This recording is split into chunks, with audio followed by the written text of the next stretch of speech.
Pozdrav svima, dobrodošli u još jedan klip Techland Srbije u kojem ćemo pričati o videoigrama, koja je razlika između 3D i HD igrica i kako su se razvijale tokom godina.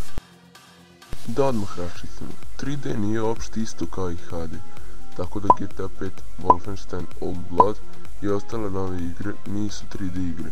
3D igre su igre koje se nalaze u 3D okruženju, HD igre su mnogo kompleksnije i imaju bolju grafiku od prethodnih 3D igrica.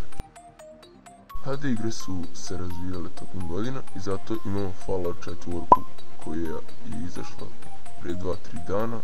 Ako grešim, ispravite me u komentarima. Dakle, GTA San Andreas, Doom 3 i ostale stare igre, to su bile 3D igre.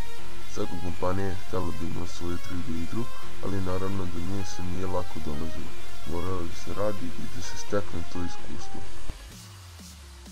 Kada smo to pogledali, sada možemo da zaključimo da su HD igre novije, bolje, kompleksnije igre i da su one pobedile, a 3D igre nisu još uvek toliko loše kao na primjer GTA San Andreas, GTA 3 i ostale. Hvala na gledanju ovog klipa, to je bilo sve za danas, ili možda ne, ali svakako rekao sam šta sam rekao.